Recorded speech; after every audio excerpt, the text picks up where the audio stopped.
Assalamu alaikum. Before we begin, I want to sincerely thank all of you who have subscribed and shared your feedback. It's been deeply encouraging. Starting from this episode, we are expanding on the philosophical lens of our reflections. Tafsir Al-Mizan by Allamah Tabatabai is deeply philosophical and at times quite complex. So moving forward, I will be distilling these ideas and presenting them in a clear and accessible way. Please share your thoughts. I do love to hear your feedback on the addition of this philosophical dimension. With that, let's turn to today's reflection, a verse that invites us to explore the wisdom behind deep provision and measured decree. Why do we receive some things in life and not others? Why do certain blessings seem delayed while others appear suddenly? And what if our limited perspective prevents us from recognizing the divine wisdom behind every portion we are given? The Quran reveals a verse that speaks directly to this mystery, one that addresses the paradox of God's infinite generosity and His precise distribution of all things. وَإِن مِّن شَيْءٍ إِلَّا عِندَنَا خَزَائِنُهُ وَمَا نُنَزِّلُهُ إِلَّا بِقَدَرٍ مَعْلُومٍ.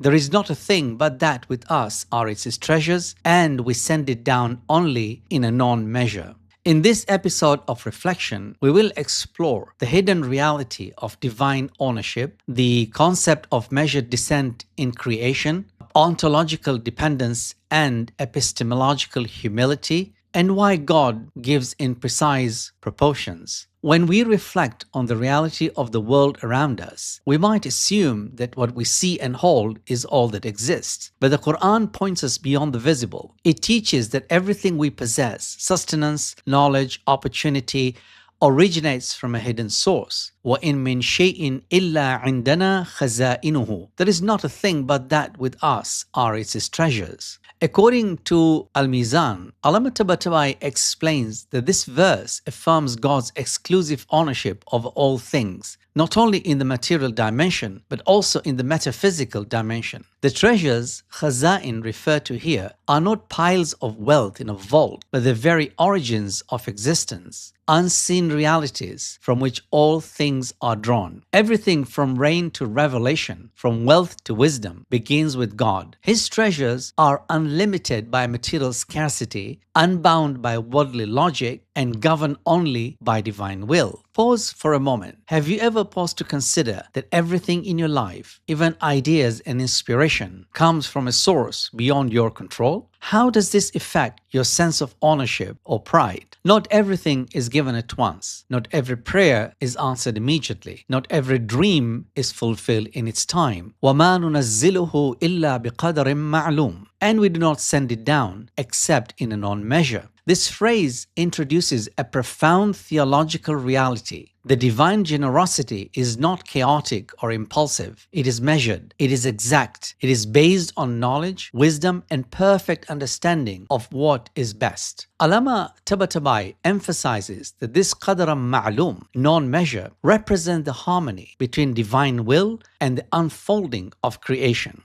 Everything arrives at its appointed time, in its correct form, and for its rightful recipient. This means not everything we ask for is good for us. Not every delay is denial. What we are given is shaped by our capacity, our needs, and our future. Consider this. What is one thing that you once prayed for but didn't receive and later realized it was a mercy in disguise? The verse from Surah Al-Hijr brings together two seemingly opposing realities. On one side, unlimited treasures, on the other, limited distribution. This is not contradiction. It is calibration. God, in His wisdom, withholds not out of scarcity, but out of mercy. He grants only what we can bear, and when we are ready to bear it. As the Quran says elsewhere, وَلَوْ بَسَطَ اللَّهُ الرِّزْقَ لِعِبَادِهِ لَبَغُوا فِي الْأَرْضِ. Had God expanded provisions for His servants, they would have transgressed on the earth. Too much, too soon can corrupt. Divine restraint is a form of divine protection. Have you noticed Can you think of a time when abundance in wealth, freedom, or power led someone toward excess or harm? How might divine restraint be an act of care rather than limitation? From a philosophical perspective, this verse points to the foundational Islamic belief in a tiered reality. Ontology, the study of being, teaches us that the physical world is not self-sustaining. Everything we see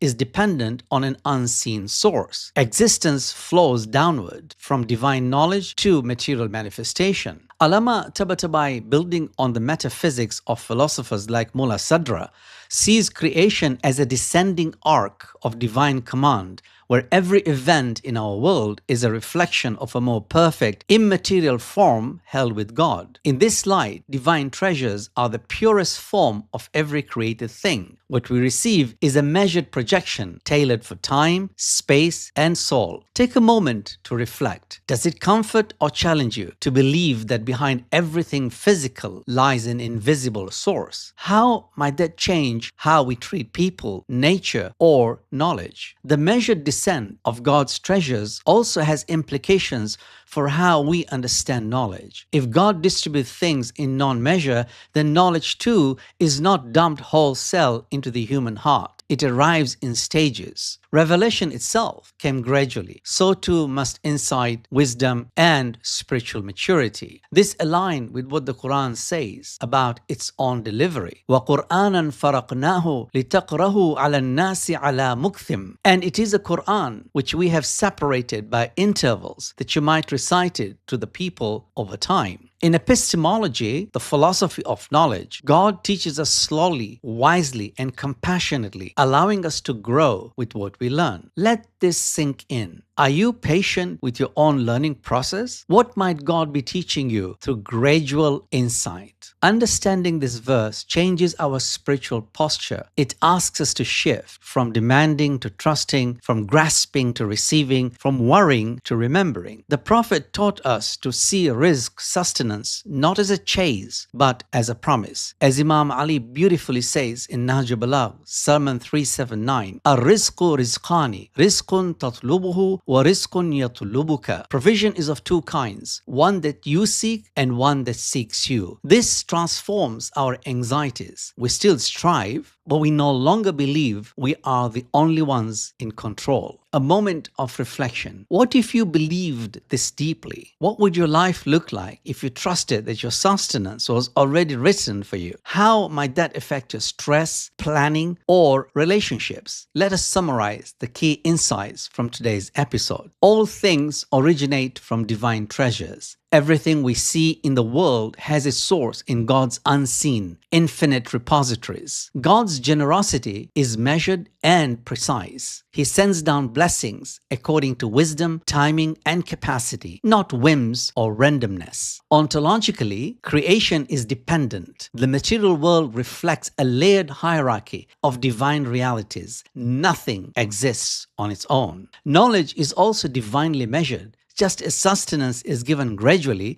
so too is insight, fostering humility and growth. Trust is an ethical response to divine measure. Faith means learning to receive, not just demand, and seeing divine mercy even in restraint. In the next episode of Reflection, we turn to the concept of divine sovereignty and symbolic language. We will explore what does it mean for God to sit upon the throne? Is the throne a physical entity or a metaphor for divine rule? And how Al-Mizan interprets this in light of transcendence, tanzih, and nearness, taqrib. So join me for episode